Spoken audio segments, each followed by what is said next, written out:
Selamat datang di kabardinews.com. Saya John Uy dan hari ini kami ada Pak Sabto dari KJRI San Francisco. Apa kabar Pak Sabto? Alhamdulillah baik Pak John, sehat. Pak Sabto bisa perkenalkan diri. Asalnya dari mana, sudah berapa lama di San Francisco, dan ini posting yang keberapa Pak sebagai diplomat? Baik Pak John, terima kasih. Jadi izinkan saya perkenalkan diri kepada para pemirsa, pendengar, dan pembaca kabarinews.com. Nama saya Susapto Anggorobroto. Jadi kalau dari namanya aja Pak John sudah kelihatan kan saya orang dari mana, sangat Jawa nama saya. Karena saya asli Jogja Pak. Sama. Asli Jogja. Sama. Asli dari Jogja, tapi secara keturunan saya itu kecewa Pak disebut orang Pak. Kenapa kecewa? Karena saya keturunan Aceh Jawa. Ibu saya itu orang Aceh, Pak. Bapak saya orang Jogja Jawa. Jadi saya kecewa, Pak, karena keturunan Aceh Jawa. Oh, nggak apa-apa. Asal kita orang Indonesia, nggak apa-apa. Tetap, Pak, kita sama-sama orang Indonesia. Betul. Jadi itu, Pak, nama saya Susapto Anggorobroto. Saat ini saya bertugas di KJRI San Francisco sebagai konsul protokol dan konsuler. Nah, kebetulan San Francisco ini adalah posting saya yang ketiga. Jadi kalau diplomat itu di Indonesia ditempatkan di mana-mana, dan alhamdulillah di posting ketiga ini saya ditempatkan di San Francisco, Amerika Serikat ini. Jadi yang pertama penempatan saya di Cape Town, South Africa, Afrika Selatan.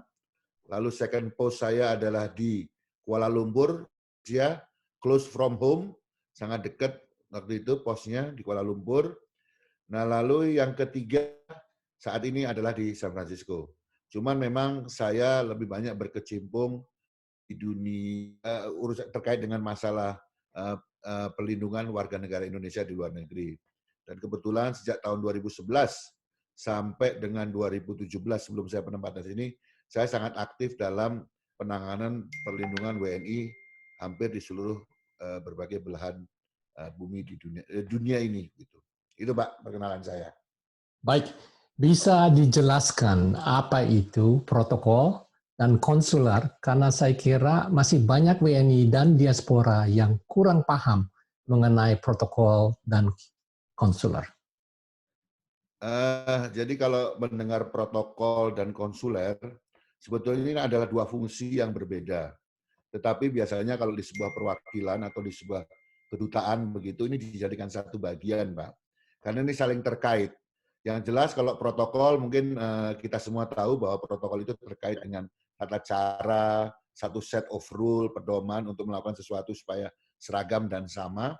Begitu juga terkait dengan protokol. Kalau di dalam konteks KJRI ini, protokol ini biasanya kita berikan layanan terhadap tamu-tamu yang datang kepada KJRI. Khususnya adalah tamu pemerintah atau yang mengadakan kunjungan ke San Francisco untuk yang sifatnya resmi begitu. Namun demikian kita juga memfasilitasi kunjungan-kunjungan dari beberapa kalangan pemerintah yang ingin melakukan kontak-kontak atau peningkatan hubungan bisnis dan lain sebagainya. Jadi tidak ansih hanya yang sifatnya agak berbau-bau resmi, dalam arti kan kalau resmi itu kan ya bilateral kerjasama, tapi yang ekonomi, yang sosial budaya pun kita juga bisa memberikan dukungan protokol. Nah lalu yang konsuler. Nah, konsuler ini lebih kepada pelayanan kepada warga, Pak. Pelayanan kepada warga, kepada masyarakat. Nah, ini biasanya kalau konsuler ini lebih terkait dengan seperti pelayanan paspor, keimigrasian, kekonsuleran, dan lain sebagainya. Seperti itu, Pak. Oke, bagaimana sebaran WNI di wilayah kerja KJRI San Francisco? Nah, kalau sebaran WNI kita, mungkin beberapa waktu yang lalu ketika wawancara dengan Pak Nugroho, disebutkan bahwa wilayah kerja kita ada 8, Pak. Nah, dari 8 wilayah kerja itu, kita punya WNI sekitar 13 ribuan. 13 ribuan. Nah, mostly itu ada di California. Di California Utara ini ada sekitar 7.400-an warga negara kita. Lalu disusul yang kedua yang banyak juga warga negara kita adalah di Washington State. Itu ada sekitar 3.300 something. Nah, lalu disusul dengan Oregon dan Wyoming ini juga termasuk banyak konsentrasi negara kita. yang ada di sana. Tetapi juga kita terus melakukan pantauan mengenai keberadaan para WNI kita yang ada di 8 wilayah kerja kita. Apa saja bentuk dan jenis pelayanan yang diberikan oleh KJRI San Francisco? Jadi prinsipnya Pak John, pelayanan yang diberikan oleh KJRI dalam konteks kekonsuleran itu adalah prinsipnya dari sejak orang lahir sampai orang meninggal, Pak. Sebenarnya orang lahir dan meninggal. Jadi misalnya ada warga negara Indonesia yang melahirkan anaknya di sini, itu kita berikan surat, kan ada birth certificate-nya di sini, lalu kita terbitkan surat keterangan lahir. Itu kita terbitkan di sini. Lalu itu juga ketika menikah, seorang warga Indonesia menikah di sini atau sama warga negara Indonesia, kita juga akan terbitkan surat keterangan menikah. Begitu. Dan juga jika ada warga negara Indonesia yang meninggal dunia di sini, biasanya kita juga terbitkan surat keterangan meninggal, di mana surat-surat itu biasanya diperlukan untuk pengurusan pasca meninggal terkait dengan bank dan lain sebagainya. Begitu. Itu juga kita melakukan pelayanan penerbitan paspor. Penerbitan paspor ini kita berikan pelayanan dan alhamdulillah untuk paspor sendiri kita sudah menggunakan SIM-KIM, Sistem Manajemen Informasi Keimigrasian. Jadi kita sekarang membuat paspor itu harus datang Pak John ke KJRI, jadi tidak bisa lagi dikirim by post seperti dulu, karena kita memerlukan yang bersangkutannya hadir, karena kita perlu rekam biometriknya warga negara Indonesia ini perlu kita rekam. Itu terkait paspor, kita juga memberikan visa bagi warga negara asing yang akan berkunjung ke Indonesia, dan dokumen-dokumen atau legalisasi dokumen-dokumen yang diperlukan oleh warga negara Indonesia maupun warga negara Amerika untuk digunakan di Indonesia maupun di Amerika. Jadi banyak, misalnya saya menerima surat misalnya dari warga negara kita yang ingin membeli tanah atau menjual asetnya di Indonesia lalu memberikan kuasa kepada saudara atau keluarganya, nah itu juga kita bisa fasilitasi dengan memberikan sebuah legalisasi di dokumen surat pernyataan tersebut, gitu, Pak. Dan itu masih banyak lagi, Pak, surat-surat dokumen yang lainnya. Nah, itu semua bisa dilihat nanti di website kita, website KJRI San Francisco. Demikian, Pak. Pak Sabtu, apa yang dimaksudkan dengan perlindungan WNI? Nah, kalau perlindungan WNI ini terkait dengan masalah well-being-nya warga negara Indonesia. Nah, sesuai dengan Undang-Undang Dasar 1945, bahwa perlindungan itu adalah kewajiban negara, obligation of the state. Begitu. Itu yang disampaikan dalam amanah Undang-Undang Dasar 1945. Oleh sebab itu, salah satu tugas keberadaan perwakilan Indonesia di luar negeri, seperti KJRI San Francisco ini adalah memberikan perlindungan kepada warga negara Indonesia yang berada di luar negeri. Dalam konteks ini tentunya yang berada di wilayah KJRI San Francisco, yaitu yang 8 negara bagian tersebut. Nah, bentuk perlindungannya ini banyak, Pak, bermacam-macam kategorinya, dari sifatnya yang sosial atau bantuan kekonsuleran sampai sifatnya yang bantuan politis. Kalau sudah bantuan politis tentu ini sudah melibatkan pemimpin kedua negara. Nah, tetapi yang jelas bantuan-bantuan itu kita berikan, misalnya ada seorang warga negara kita yang terkena masalah hukum. Nah, kita akan melakukan pendampingan hukum. Kita akan memfasilitasi untuk mendapat pengacara, misalnya seperti itu. Nah, lalu kita akan mendampingi proses peradilannya, begitu. Nah, lalu kalau sudah proses peradilan berjalan, kita akan hadir untuk memonitor perkembangan perjalanan kasusnya. Nah, jadi setiap tahapan itu tentunya kita bantu. Kalau tidak ada penerjemah, kita sediakan penerjemah, hal seperti itu. Nah, tentunya perlindungan ini adalah dalam rangka agar warga negara kita dalam proses hukumnya semua haknya terpenuhi. Tidak ada yang terlanggar, dan juga kita pasti bahwa hukum ditegakkan dan juga tanpa mengintervensi masalah sistem hukum di negara setempat. Nah, tentunya bantuan ini sangat banyak yang telah kita berikan, termasuk di San Francisco ini, dari banyak kami menerima kasus-kasus, misalnya masalah pendeportasian, lalu kasus-kasus yang paling banyak di sini adalah, misalnya lately ini paling banyak adalah turis dari Indonesia datang ke Amerika, mereka sewa mobil, karena parkirnya tidak hati-hati, mobilnya dipecah kacanya. Nah, begitu dipecah kacanya, paspornya diambil. Nah, lalu mereka akan datang, dan kita bantu mereka, kita terbitkan pengganti paspor untuk supaya mereka bisa melanjutkan perjalanannya untuk pulang ke Indonesia. Nah, hal seperti itu adalah bagian dari perlindungan. Nuansanya luas, tetapi intinya adalah perlindungan itu memang salah satu tugas utama dari perwakilan. Dan kita memastikan bahwa warga negara kita ketika menghadapi masalah, kita selalu ada di sana untuk mereka. Begitu, Pak. Apa prinsip utama KJRI San Francisco dalam memberikan pelayanan dan perlindungan kepada masyarakat Indonesia dan diaspora? Jadi dalam konteks ini, prinsip dasarnya, sebetulnya ini yang sudah ditekankan dari kantor pusat kami, dari Kementerian Luar Negeri di Indonesia, Pak John, yaitu prinsip dasar kami adalah kepedulian dan keberpihakan. Jadi kita harus peduli dan kita harus berpihak. No matter what, apapun kondisinya yang dihadapi oleh warga negara kita harus peduli dan berpihak. Dalam arti konteksnya begini. Jadi misalnya ada warga negara Indonesia yang melanggar suatu proses hukum atau melanggar hukum lah, begitu.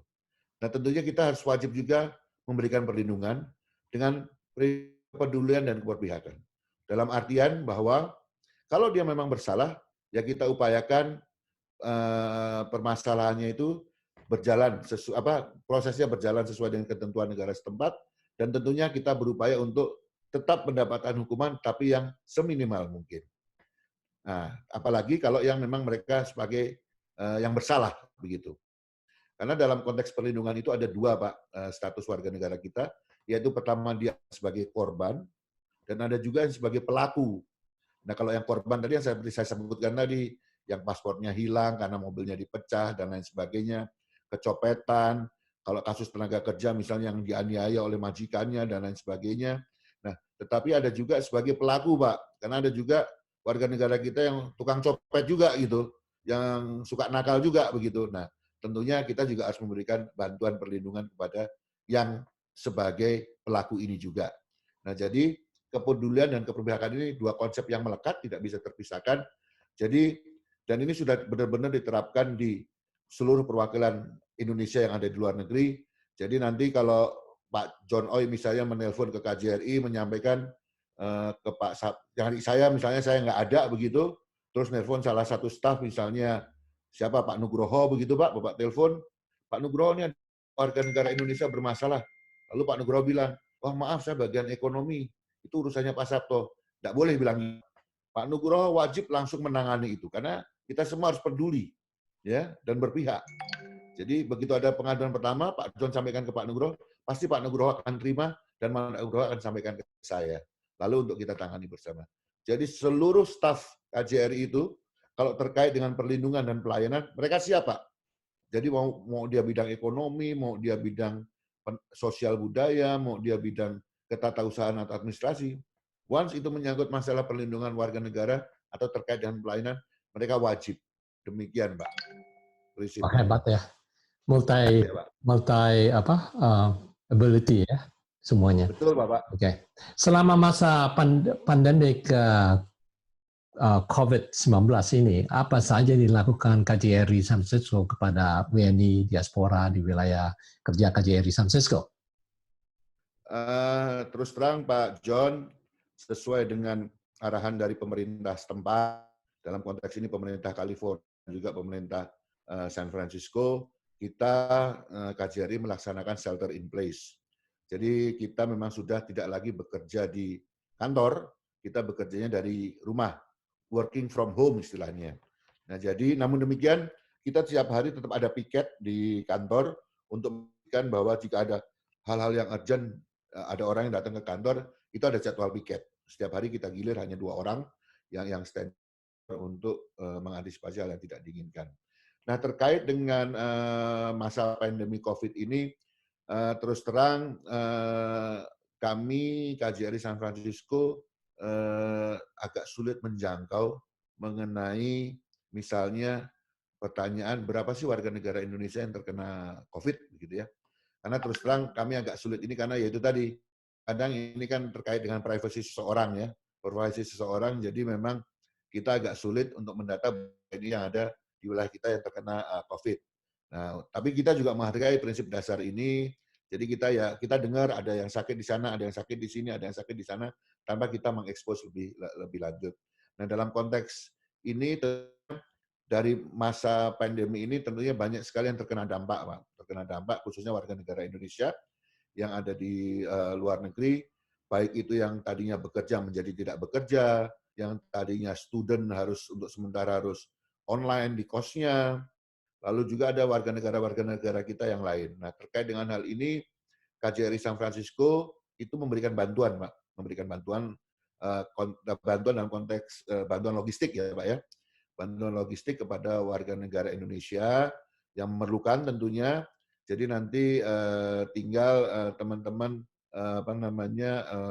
warga negara Indonesia yang membutuhkan bantuan dapat menghubungi hotline kami, Pak. Dapat menghubungi hotline, akan dipandu untuk bagaimana mendapatkan mekanisme bantuan tersebut. Dan ada juga untuk mahasiswa juga kita berikan bantuan terkait dengan bantuan logistik dan juga bantuan sanitasi. Sanitasi itu misalnya seperti masker, glove, lalu hand sanitizer begitu. Dan alhamdulillah selama hampir sebulan ini kita juga sudah cukup banyak menyalurkan bantuan-bantuan tersebut. Dan memang sementara ini mayoritas bantuan kita lakukan melalui pengiriman melalui pos, Pak. Melalui pos. Jadi ada yang di Wyoming, ada yang di Idaho, ada yang di Seattle begitu. Ada juga yang beberapa di downtown kemarin kita delivery sendiri, dan ada juga yang datang ke kantor 1-2 memang kondisinya memungkinkan waktu itu karena dia sedang dekat kantor, kita minta untuk hadir di kantor, kebetulan petugas piketnya ada begitu. Nah, jadi tentunya kita berusaha membantu paling tidak meringankan beban sedikit warga negara kita dan juga diaspora yang terkena dampak dari pandemi COVID ini, Pak. Dan tentunya kita bekerja sama dengan unsur masyarakat seperti dengan PSI, kita kerjasama, dan juga kelompok-kelompok masyarakat lainnya untuk memastikan jika mereka mengetahui ada warga negara Indonesia memerlukan bantuan, juga bisa menyampaikannya kepada kami. Dan sejauh ini kan kita sudah bermitra dan berjalan dengan baik dengan beberapa kelompok masyarakat, termasuk dengan yang Pak John Oy pimpin. Oke, sebagai penutup, pesan-pesan apa yang Pak Sabto bisa beri ke pemirsa Kabari? Jadi yang jelas Pak John, KJRI ini kan terus berupaya untuk memperbaiki diri. Oleh sebab itu, masukan-masukan dari masyarakat sangat sekali kita perlukan, termasuk juga dukungan-dukungan dari masyarakat Indonesia dan juga diaspora. Karena tentunya warga negara kita yang ada di sini dan diaspora ini adalah mitra strategisnya KJRI. Begitu, once ada sesuatu tentunya kita sangat memerlukan bantuan dari teman-teman semua. Wabil misal khususnya seperti dalam konteks perlindungan, Pak. Kadang-kadang kita tidak punya akses untuk mencapai suatu daerah tertentu. Nah, tentunya keberadaan TNI dan diaspora ini sangat penting. Misalnya beberapa waktu yang lalu ada ABK kapal kita di Alaska yang dia harus turun dari kapal karena dia menderita sakit perut yang akut semacam mah begitu, Pak. Untuk sementara dia harus tinggal di hotel. Nah, dia harus mendapatkan makanan yang khusus begitu. Nah, lalu kita melakukan kontak dengan warga negara kita atau diaspora kita yang ada di Alaska untuk membantu paling tidak 5 hari ke depan menu makannya atau ini minta tolong diantar menu makanan yang misalnya kayak bubur atau apa supaya yang penyakitnya cepat sembuh begitu, Pak. Nah, ini tentunya inilah mengapa kita katakan bahwa masyarakat Indonesia dan diaspora ini adalah mitra strategis dari perwakilan khususnya KJRI, yaitu tadi karena kita juga menganggap once ada terjadi suatu masalah dengan WNI, dengan masyarakat Indonesia, teman-teman ini dapat menjadi garda terdepan untuk menangani sementara proses itu. Di samping itu juga ingin saya sampaikan bahwa terkait dengan pelayanan tadi, bahwa KJRI San Francisco juga telah melakukan beberapa terobosan-terobosan. Misalnya kita sudah menerapkan SIM-KIM, Pak. SIM-KIM itu Sistem Informasi Manajemen Keimigrasian terkait dengan penerbitan dokumen, paspor. Dan juga kita melakukan outreach, Pak. Kita melakukan outreach dengan apa yang disebut warung konsuler. Jadi sejak tahun 2018, warung konsuler ini sudah kita inisiasi, sudah kita laksanakan. Jadi saudara-saudara kita yang ada di Alaska, yang ada jauh-jauh di Seattle, Idaho. Jadi mereka nggak perlu datang ke sini. Kita yang datang ke sana, Pak. Karena kita punya mobile unit ya. Kita punya mobile unitnya untuk datang ke sana. Dan juga salah satu terobosan kita yang kita lakukan sebetulnya harusnya sudah kita buka kemarin, tapi karena masa pandemi COVID ini adalah kita sebetulnya untuk kantor pelayanan kita itu kita pindah, Pak. Jadi kantor pelayanan kita nanti akan pindah ke daerah Fisherman Wharf di 505 Beach Street. Nah, kantor pelayanan kita akan di situ. Jadi kita akan punya ruangan yang lebih nyaman, Pak. Kalau selama ini kan kalau di KJRI yang sekarang di lobi agak sempit begitu. Nah, kita akan pindah ke tempat yang lebih nyaman, lebih lega, dan juga kita bisa memberikan pelayanan dengan baik tentunya. Nah, upaya-upaya ini tentu adalah untuk meningkatkan pelayanan kita kepada masyarakat. Oleh sebab itu terakhir mungkin kami menghimbau kepada seluruh masyarakat Indonesia dan juga diaspora, mari kita bermitra dengan KJRI, kita saling mendukung, kita saling membantu, karena pada dasarnya niatan kita hanya satu, yaitu selalu memberikan yang terbaik untuk Indonesia. Demikian, Pak. Wah, bagus sekali pelayanannya KJRI SF. Terima kasih Pak Sabto untuk informasi. Siap. Dan untuk pemirsa Kabari, sekian dulu sampai kita berjumpa lagi. Baik, terima kasih.